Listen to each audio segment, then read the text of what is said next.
Transportation Committee meeting. It is time for us to convene at 8 a.m. Senator, who looks like they're ready? Senator Still, would you open us up in a word of prayer this morning, please? What are you on there, 9? 9. Please bow your heads. Heavenly Father, thank you for keeping me safe on the roads today with a blown-out tire. Thank you for the relationship with Georgia Tech to let me park illegally at their campus so I could get here on time for this very important meeting. God, you guide our hand in all things that we do, and we are constantly reminded of your greatness and your grace, and we just appreciate you and bless you for all that you do to keep us here serving the people of Georgia. In your name we pray. Amen. Amen. And I literally did blow out a tire just to get here. Glad you were here. So we are one short of a quorum. I'd like to take input from the committee on who you think will be the next member to show up. Let's see here. I will list the the members not currently. So this will be a gentleman's bet here. We have our winner. Was anybody going to choose? The President Pro Tem of the Georgia Senate, Lawrence Walker III, is in attendance. We will continue, though, just for fun. Members not currently in attendance, Senator Clint Dixon, Senator Frank Ginn, Senator Steve Gooch, Senator David Lucas, Senator Derek Mallow, Senator Josh McLaurin. Starting with Senator Burns, who do you think will arrive next? Senator Walker, who is your pick for the next arrival? Senator Dixon. Okay. Senator Anavitarte. I'm going to say David Lucas. Ooh, bold pick. Bold pick. Senator Still. Gooch. All right, and Senator Dickerson. I will concur with Senator Burns. I'm going to go with Senator McLaurin. I was going to pick that. And I'm going to go with the correct answer with Dixon. And we will see what happens. I have seen him on campus, so I like my chances. All right, before we get started, I would like to ask if any members of the committee know what OCGA 40-6-71 talks about. It's a very important area of Georgia code related to transportation. We've discussed this before. This states that the driver of a vehicle intending to turn to the left within an intersection shall yield the right-of-way to any vehicle approaching the opposite direction, which is within the intersection or so close thereto as to constitute an immediate hazard. This means that right turners should never yield to left turners. However, engineers all over the state, but particularly in the north suburb of Forsyth County, have put right turn yield signs, Senator, at almost every intersection in the county, in direct conflict with the plain reading of the statute. Not only is this a gross waste of taxpayer funds, but it creates significant confusion where nobody knows whether they should be yielding or not yielding. Oh, we have Burns and Dickerson are the winners of the bet of who would arrive next. And it is Senator McLaurin. Senator McLaurin, do you know what OCGA 40-6-71 refers to? Did they ever cover that at Yale Law School? I've got the whole thing memorized. In case anybody didn't know that. It refers to left turns having to yield to right turns. This is not political. This is actually physical. When you want to turn left, you yield to all oncoming traffic. Yes, but in my district, Senator, my county engineers for decades have put yield signs in the right turn lanes of intersections all over the county. It's an abomination. I am going to drop a constitutional amendment because they won't follow the law. Maybe they'll follow the Constitution. So we are working on that. Thank you for being here in this committee. Yes, Senator Still. Just asking, point of order, is it possible that Senator McLaurin may have had a hand in drafting this bill because he only makes left turns whenever possible, and I think that he could have been the conspiracy behind making this. I think it's also possible he booby-trapped your vehicle this morning that caused your tire blowout in an attempt to swing the vote on our first bill, which is HB 638. This is a committee sub brought by Senator Jason Anavitarte. And why don't you go present from there if you don't mind, just because it'll be easier for us to have. I do, I really, yes. I think it'll be easier for the camera when we're asking you questions for you to be there, because this is an important conversation, in all seriousness. It's something the House has had conversations about, at least over the last 2 years, and something you're bringing before the committee today.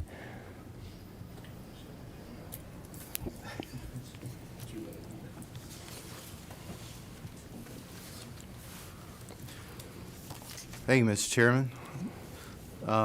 It's a great bill to discuss after that lovely icebreaker you just had. So basically, HB 638, if you remember, was formerly a MARTA bill. And working off LC 394957S, I believe is the correct number.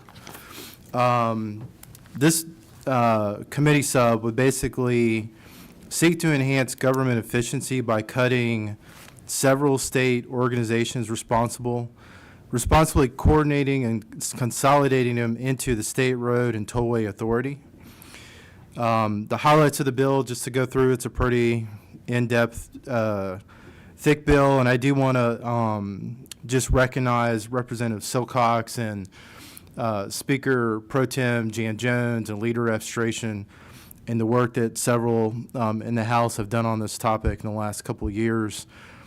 But I think as more of us have had conversations about the efficiency of what's going on with transportation in Georgia, I think the timing of doing this is perfect. Basically, the committee sub abolishes the Atlanta Regional Transit Link, ATL, which is what most people know it as, the Georgia Regional Transportation Authority, and the Governor's Development Council. It transfers all assets, liability, obligations, contracts, employees, and real property of both abolishes authorities to CERTA, effective in July. It expands CERTA's board composition to include 2 members from non-attainment counties appointed by the Lieutenant Governor and the Speaker of the House. It transfers all federal grant receiving authority for transit to CERTA. CERTA replaces Atlanta's oversight and coordination role over MARTA, transfers the ATL's MARTA oversight functions, transit SPLOST approvals, multi-county T-SPLOST management, and regional transit responsibilities to CERTA. Requires CERTA to lease transferred transit vehicles to local governments by January 1st of 27, based on ridership originating in each jurisdiction.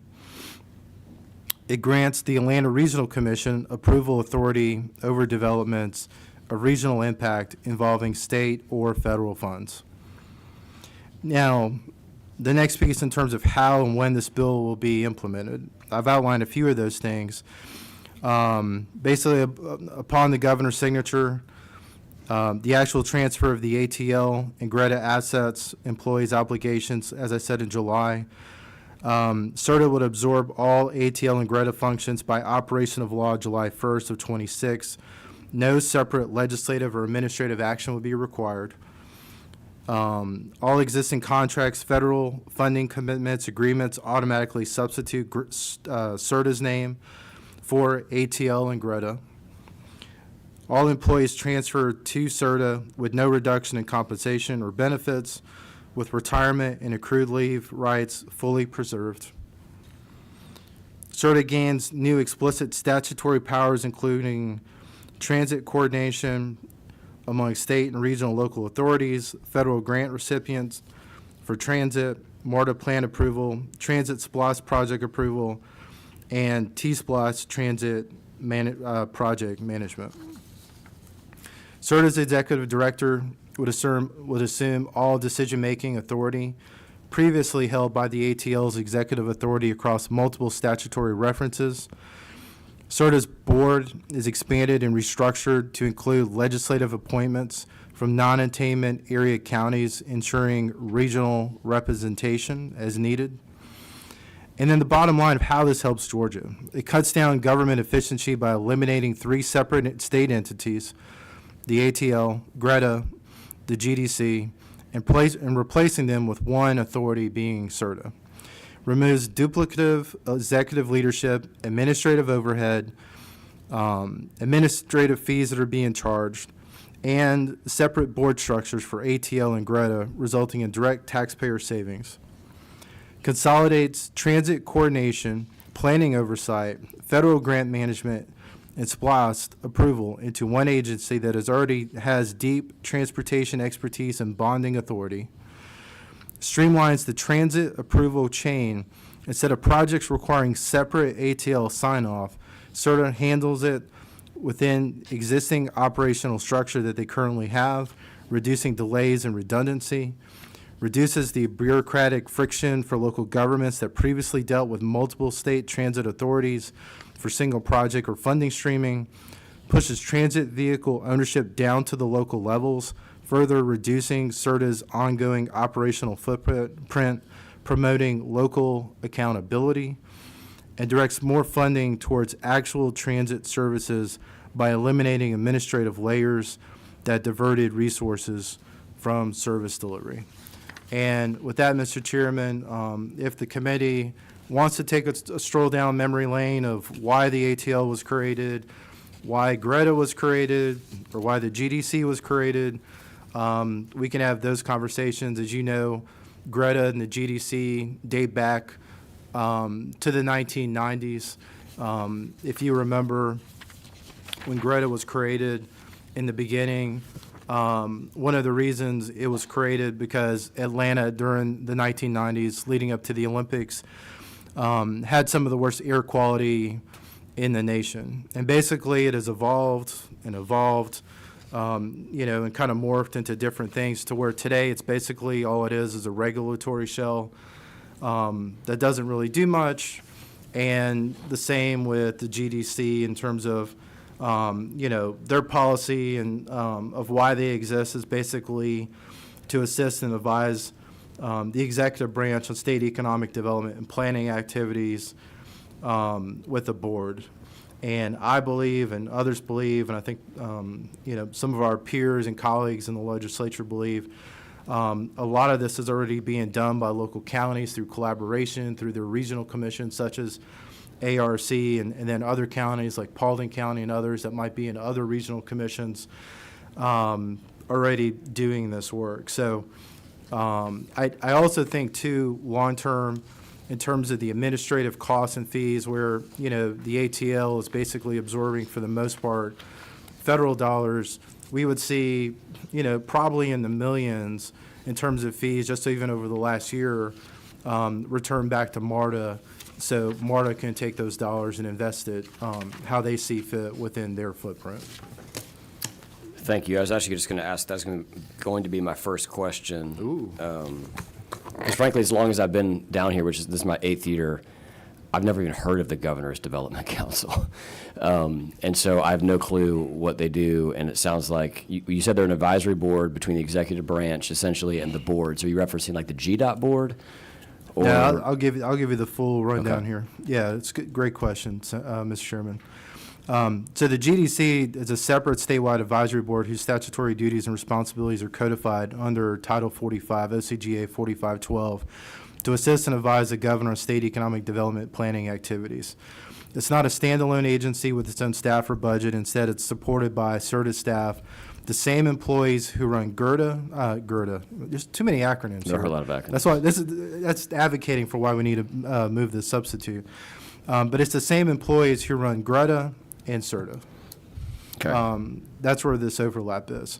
By law, every member of GRETA's board of directors simultaneously serves as a member of the GDC. The same 15 people wear 2 hats in their GRETA responsibility. They oversee Atlanta transportation resources, such as the Transportation Improvement Program, And then secondly, in their GDC capacity, the same people have a statewide advisory role on economic development and planning that extends well beyond the 13-county metro jurisdiction, which is basically made up, which the ATL is made up in terms of the board in those 13 counties.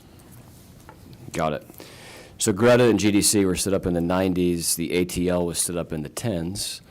I believe the former chairman of this committee and his House counterpart kind of worked on that together at the time. I know at least one of the members on this committee were here at that time. Can you walk us through what the stated and intended purpose of the ATL was when Yeah. it was formed 12 years ago? Yeah, thank you, Chairman. So back in 2018 is when the ATL was signed into law by Governor Deal. Its original focus was improving coordination and integration and efficiency of transit in Metro Atlanta. A regional transit plan encompassing all transit projects and initiatives would be developed containing access to funding sources for activities within it, which is mostly federal dollars, as you know. The ATL has been tasked specifically to develop a regional transit plan ongoing for Cherokee, Clayton, Coweta, Cobb, DeKalb, Douglas, Fayette, Forsyth, Fulton, Gwinnett, Henry, Paulding, and Rockdale counties. The ATL was created by the General Assembly, providing coordinated transit planning and funding for the Metro Atlanta region. The ATL responsibility for developing ATL Regional Transit Plan was identifying and prioritizing the projects and initiatives required to develop region-wide transit. The ATL is also charged with creating a unified regional transit system brand. Back in 2020, the ATL was legislatively authorized to oversee the state's express regional commuter transit system and the Atlanta Regional's van pool system. And I think, Mr. Chairman, you know and are well-versed in the ridership, the challenges, the number of buses that have been cut over the number of years, basically since the pandemic in 2020.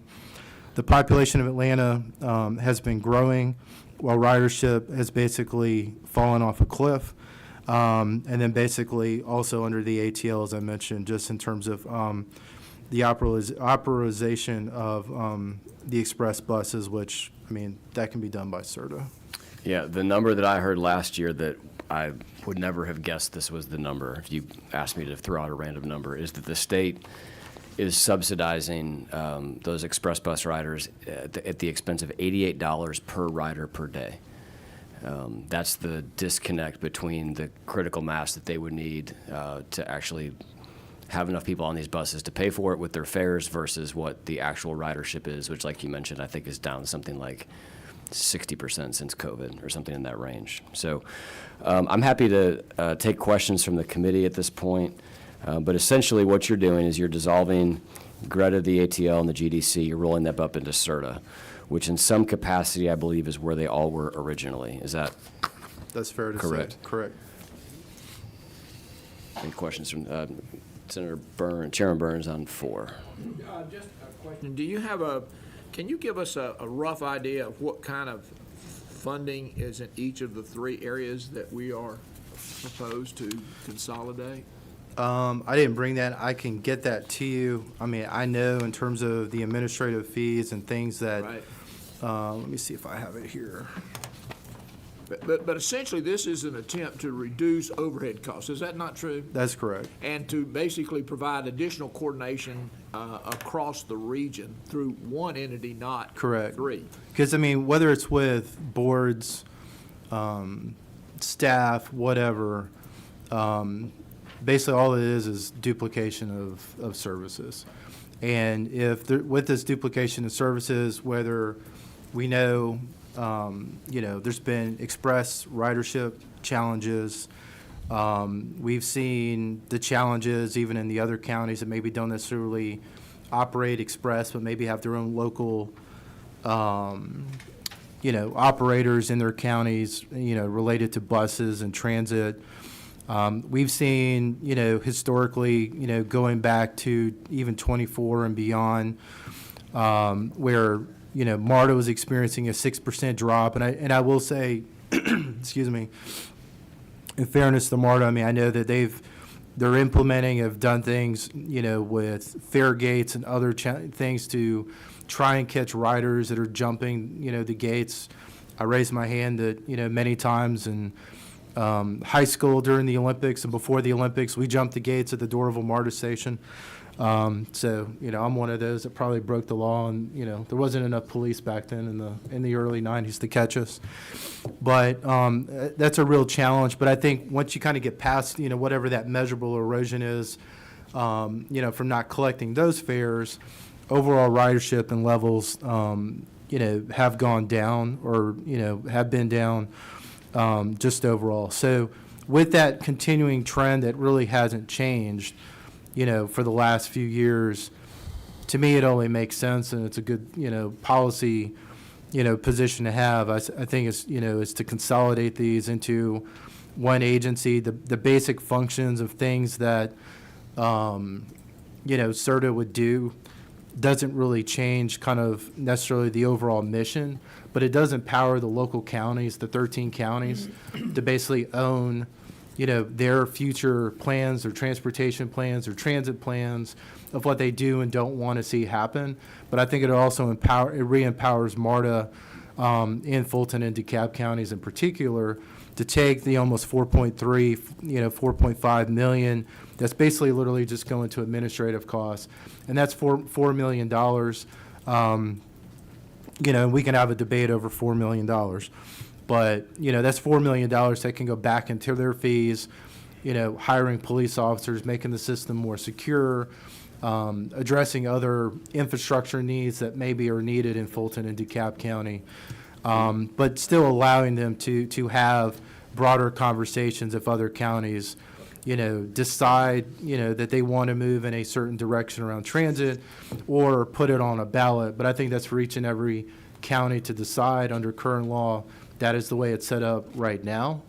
But I think it just kind of busts up this, just huge entity that honestly is not really doing anything. And even after we've seen ballot initiatives fail, even most recently in the last few years of some counties not wanting to see the ATL expanded into communities, in Atlanta, it just begs the question, why are we continuing with the model that we have? At the end of the day, state money is taxpayer money, federal money is taxpayer money. And again, for those that are living in the city and in Fulton and DeKalb County, I see this as an empowerment, to kind of drive what they want to do in their community, and the other counties kind of, drive to where they want to go on their own, no pun intended. Thank you. Senator Chairman Still. Thank you, Chairman. Leader Andujarde, I'm all about making government smaller. I think this is a great thing. I'm just wondering, do we have approximate numbers of how many people are impacted that might rely on this transit service versus anything else that's going to be able to backfill its absence? Do we have any data on ridership or how we believe that we can just make sure that people that don't have their own vehicles can get to and from work and home? Yeah, so just to be clear, this change is not a disruption in service. So this doesn't change what the operators do. This doesn't change the bus lines. This doesn't change the train lines. Doesn't change anything related to that. Most of that is still independently, done and run and operated, whether it's by MARTA or Gwinnett or whatever, Cobb, in terms of those aspects of it. The only impacts would be from an administrative perspective. Wonderful. Thank you. Chairman Ginn let's put you on 8 there. Yeah. Senator Andujarde said I have, I guess, angst about the idea of BRT and putting fines in there. Is there anywhere in this legislation that it allows the to take what we have as lanes, traffic lanes that are used by the public, moving them into bus lanes, and fining people for doing that? So what I bring you today doesn't change any statutes related to anything that you're referencing in terms of fines, how the mechanism of Bus Rapid Transit operates or anything else. This is strictly an administrative bill in terms of the agency, the oversight, and the power granted to the different agencies. So if there's something you're wanting to amend or change or address on that, that would either have to be a separate bill, or that would have to be, probably that would be in addition, policy discussion, I think, in terms of beyond what this bill is trying to accomplish. I'm wanting to ensure that there's no provision in here for people taking cameras on a bus and taking pictures of a vehicle that's using a lane, and ended up with citation. And to me, that's one of those things that we've been duped before on some cameras and citations. And I just can see that originally when the bill was drafted or conceived, I'll say, years ago, the idea was that they're going to have a MARTA bus that's going to go by a lane every 10 minutes. And the lane's going to sit there. And to me, you got 1 or 2 lanes full of cars, and there's an empty lane over there. I've got an issue with what we're doing to the motorist in our state, by not giving them access to roadways that have been paid for by all the taxpayers. Thank you, sir. So are there any chance that's in this bill? No, I'm not, that's not the policy debate that I bring you today. If that is something that you all want to debate or discuss or take up. I think the reason the question's coming is the original House bill that passed was on that subject matter. Right. What Leader Anavitarte has brought forward is a complete sub that does not include any of the language that was in the original House bill as it related to MARTA cameras or bus lanes or anything like that. The original bill is not included in this. Could we have somebody from MARTA or CERTA reiterate that for us? I mean, you got the bill in front of you. Yeah, I intentionally didn't want to come late because I didn't like to be the bearer of bad news for some of our friends at some of our travel agencies, because they're not taking people where they are to where they want to go. And I have issues with what we do. And, when we start looking at the cost per ride, we'd be a lot better off to give the people that need to ride these things the Uber money and do that and save the taxpayer money. Get them from where they are to where they want to be, not to where they don't want to go. One question I had was relates to the Governor's Development Council. Have you had conversations with anyone on the Governor's team to see kind of the efficacy and the value that they found in that council? Or I think you said it's duplicative. Did you say it's duplicative that everyone on CERTA is on the Governor's Development Council? So it literally is just a board by a different name.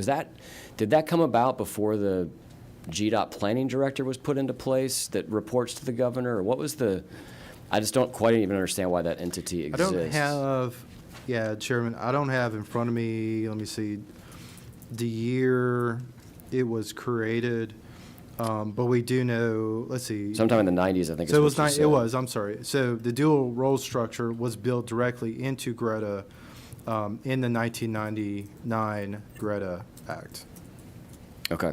I will tell you that when not this House Bill 638, but when a bill of a similar concept passed the House last year, I sat down with some people from CERTA and had a conversation around, help me understand how this works.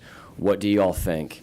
And essentially, I heard the same commentary that Leader Anavitarte is giving us, which is that on the ATL front, it was their impression that the ATL had kind of done what it was originally stood up to do in 2018 when Senator Beach passed that bill out of the Senate.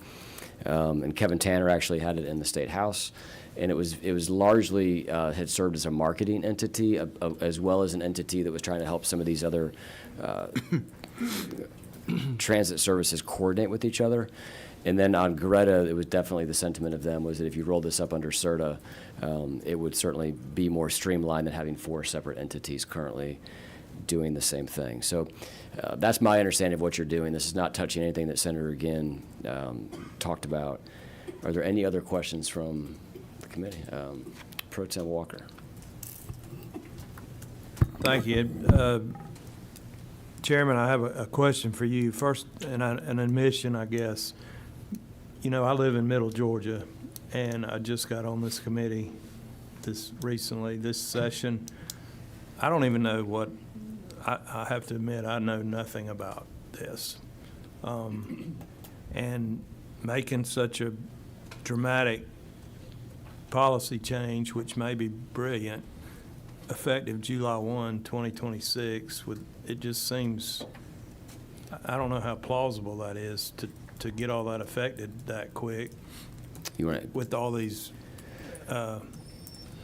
acronymed agencies and Indeed. stuff that, after our first meeting last week where we had Senator Dickerson introduce himself to the committee, I walked out and I thought, Lawrence Walker III has been in the Senate for 12 years, is that it's correct? 11. 11, has finally ascended, not to pro tem, but to the Transportation Committee. So I want to officially welcome you here. I lobbied hard to get And on your committee, you- Chairman, I really did. It coincided with your rise to Committee on Assignments, then magically somehow you appeared on this committee. Talk to us about that. It would be, Yeah, I it would mean, be something that would it's- happen this year. I mean, I'll say it this way.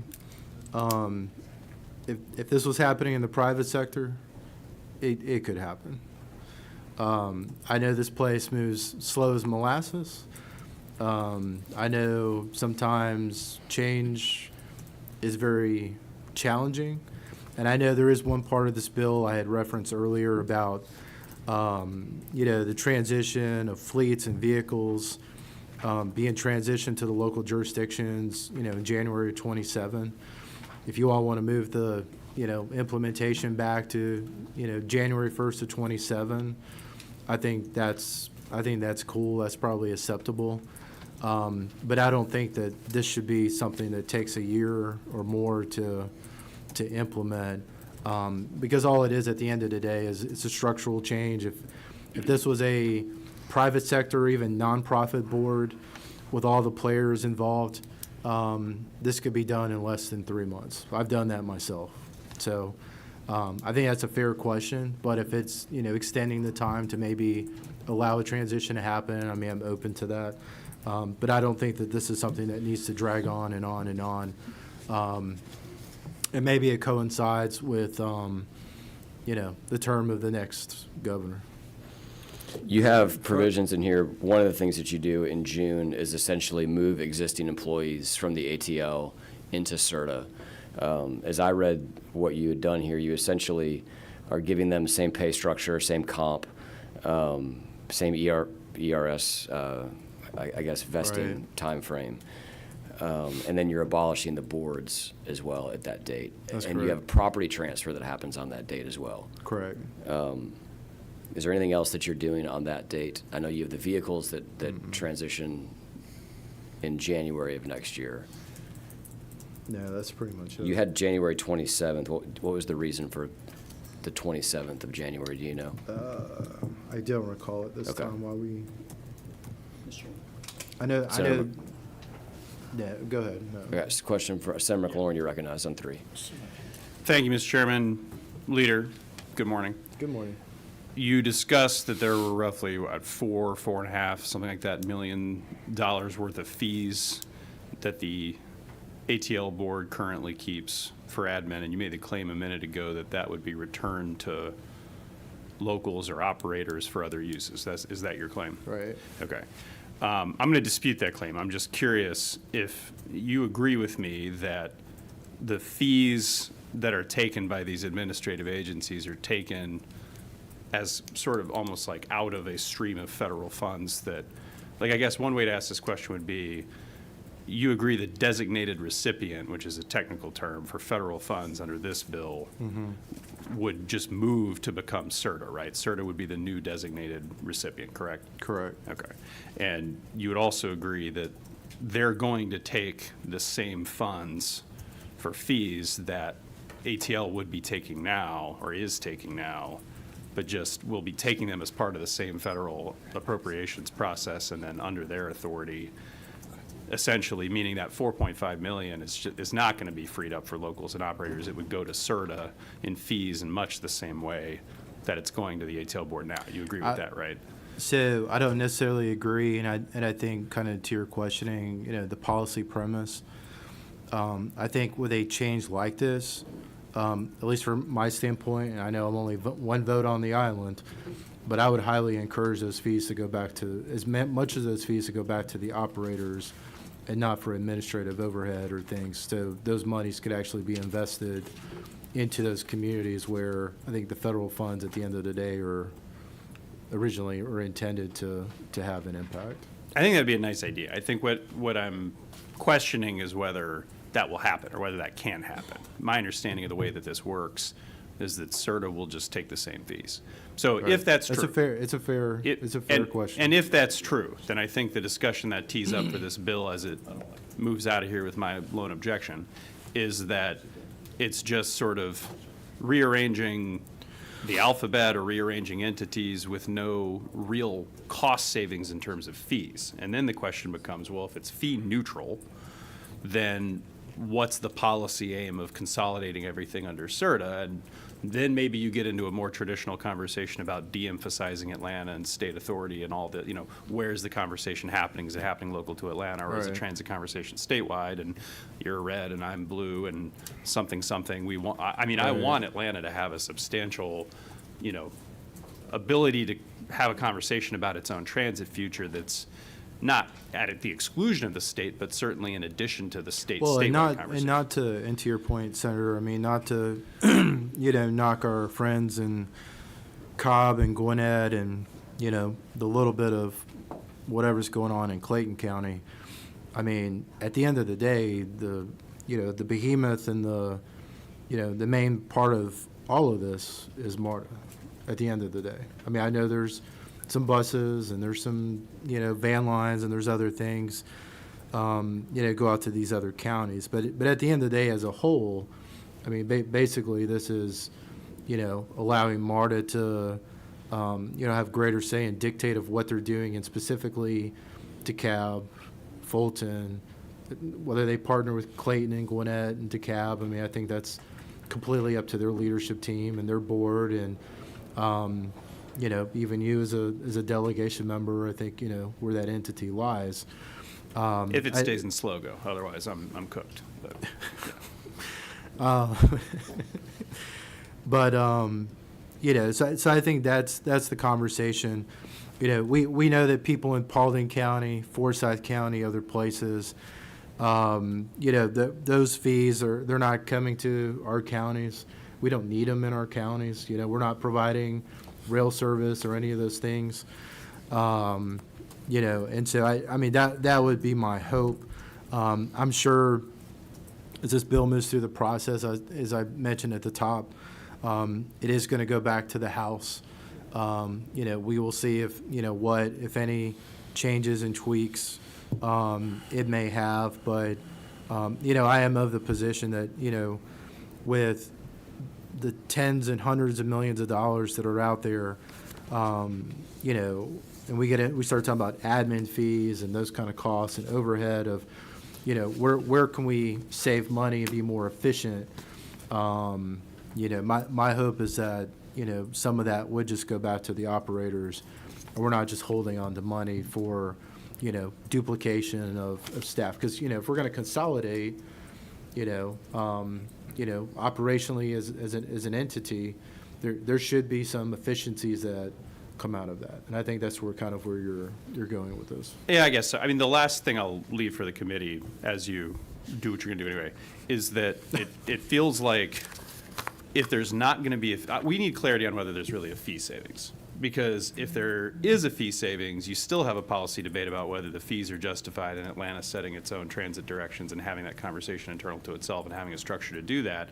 But especially if there's no fee savings and it's just CERTA that will be collecting the same fees, then you really have a conversation about where we're just rearranging deck chairs and talking about government efficiency, when in reality, we're not doing anything about the routes and services where we are allegedly subsidizing, et cetera, et cetera. So I'm going to vote no today because I don't know that this does very much, and it de-emphasizes Atlanta's ability to plan its own transit destiny.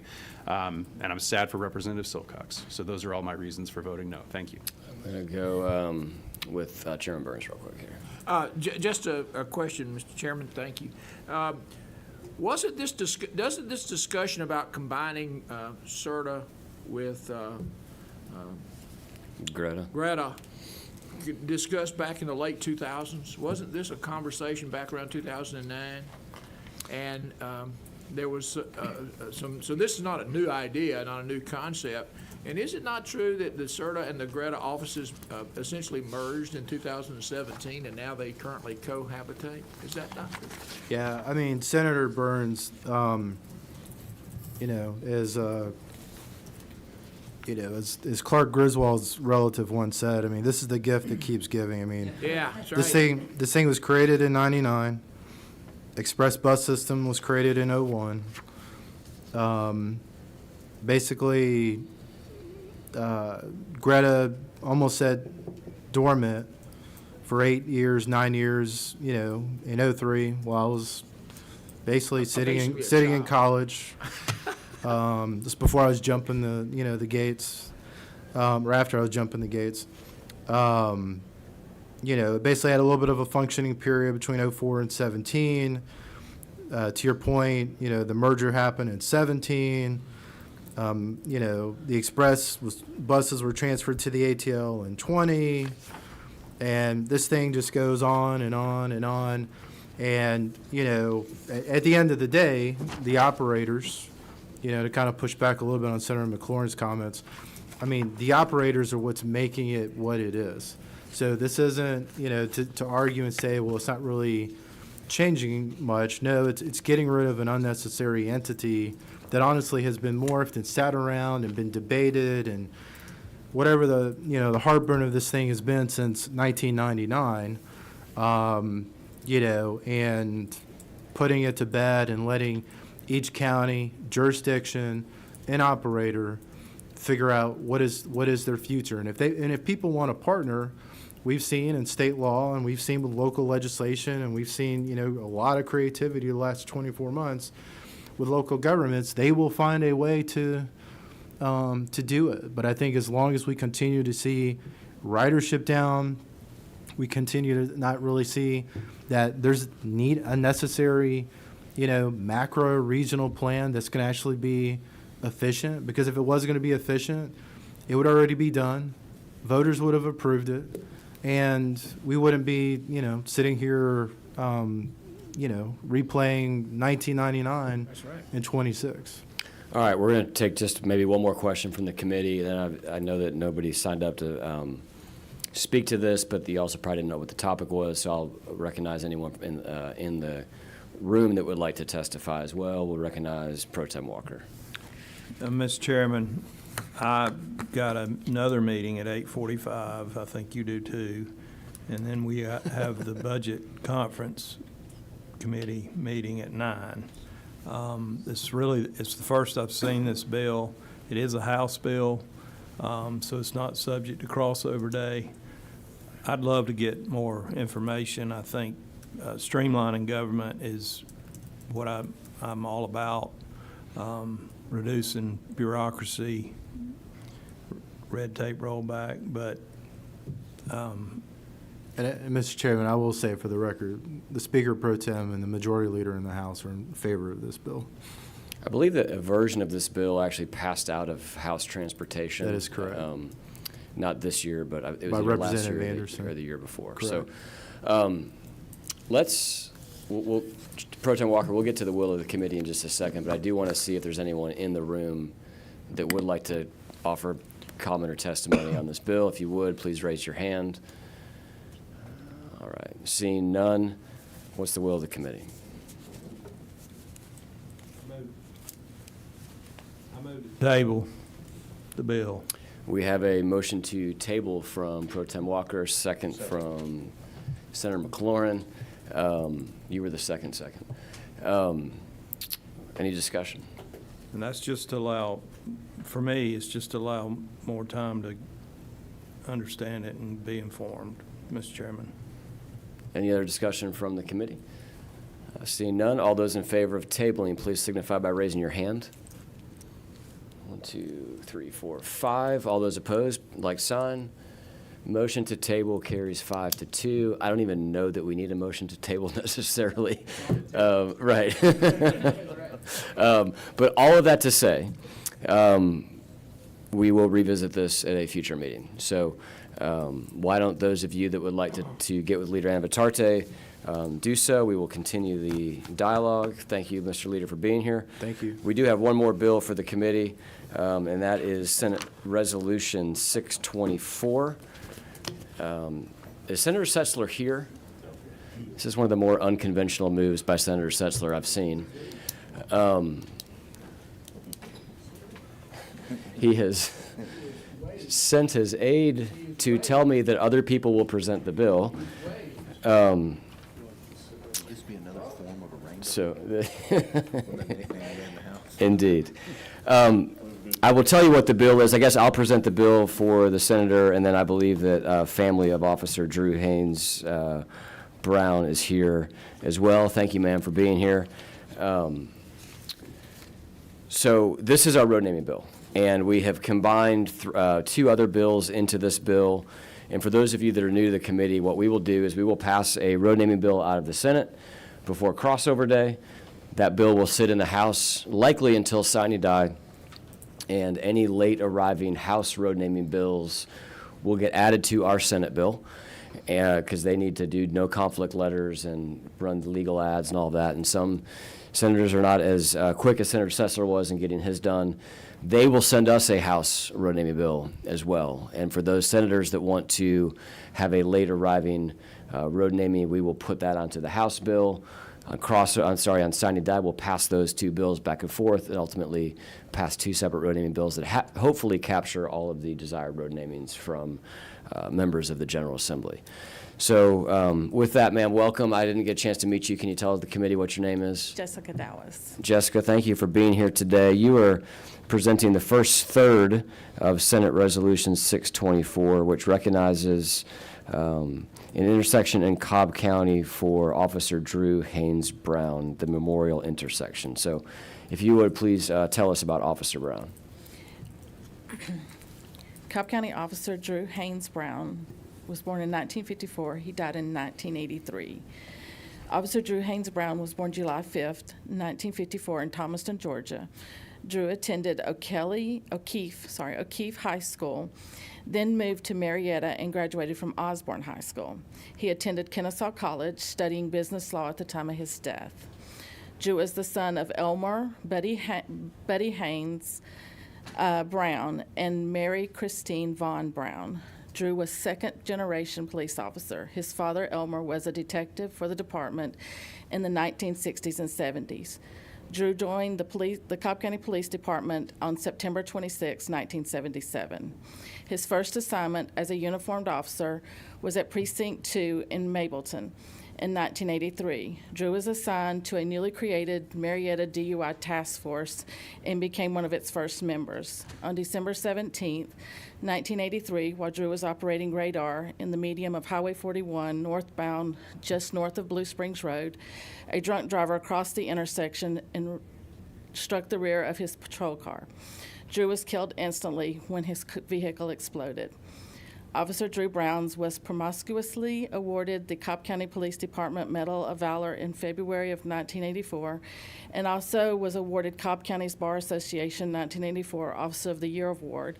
And for 6 years, a scholarship was awarded to a deserving student in Drew's memorial at Kennesaw College. In 1993, a new award was added to the department's annual award ceremony. This award is known as the Drew Haynes Brown Community Service Award. Is presented to a deserving officer who displays outstanding service to the department and to the community as a whole. This award was given by Drew's mother, Christine Brown Weiss, and his brother, Louis Dowis. Upon his mother's death in 1983, his brother, Louis, has presented the award ever since. Officer Drew Brown was a Cobb County police officer for 6 years. Thank you, ma'am. What's your relation to I'm Officer his Brown? sister-in-law. Fantastic. Well, thank you for being here today. We don't really have, at the General Assembly, we don't have things like medals of honor or congressional medals or anything like that. And so the highest honor that we have as state legislators that we can use to recognize someone is this process of naming a road, an intersection, a highway after someone. It sounds like this is overdue. Yes. Being 40 years after his death, sounds like he was an amazing man.